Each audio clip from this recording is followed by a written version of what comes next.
ഈ വരുന്ന ക്രിസ്മസ് കാലത്ത് സൂര്യ TV, മഴവിൽ മനോരമ തുടങ്ങിയ ചാനൽ സംപ്രേഷണം ചെയ്യാൻ പോകുന്ന ചിത്രങ്ങളുടെ വീഡിയോ ഒക്കെ ചെയ്തിട്ടുണ്ട്. നമ്മുടെ ചാനൽ ഭാഗം പരിശോധിച്ചാൽ നിങ്ങൾക്ക് ആ വീഡിയോ ഒക്കെ കാണാൻ വേണ്ടി സാധിക്കും.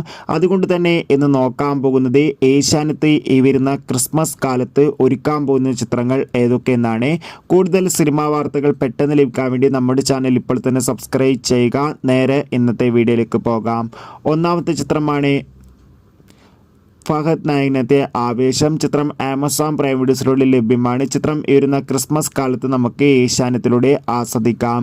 പൃഥ്വിരാജ്, അനശ്വര രാജൻ, ബേസിൽ ജോസഫ് എന്നൊക്കെ പ്രധാന കഥാപാത്രങ്ങളായിട്ട് ഗുരുവായൂർ അമ്പലനടയിൽ എന്ന ചിത്രവും, ആസിഫ് അലി, വിജയരാഘവൻ, അപർണ ബാലമുരളി എന്നൊക്കെ പ്രധാന കഥാപാത്രങ്ങളായിട്ട് കിഷ്കിന്ധകാന്ഡം എന്ന ചിത്രവും, ടൊവിനോ തോമസ്, ബേസിൽ ജോസഫ് എന്നൊക്കെ പ്രധാന കഥാപാത്രങ്ങളായിട്ട് അജയൻ്റെ രണ്ടാം മോഷണവും, ചാക്കോച്ചൻ, ജ്യോതിർമയ്, ഫഹദ് എന്നൊക്കെ പ്രധാന കഥാപാത്രങ്ങളായിട്ട് ബോഗിൻവില്ല എന്ന ചിത്രവും ഈ വരുന്ന ക്രിസ്മസ് കാലത്ത് ഏഷ്യാനെറ്റിലൂടെ സംപ്രേഷണം ചെയ്യുമെന്ന് ഒഫീഷ്യലായി കൺഫേം ആക്കിയിട്ടുണ്ട്.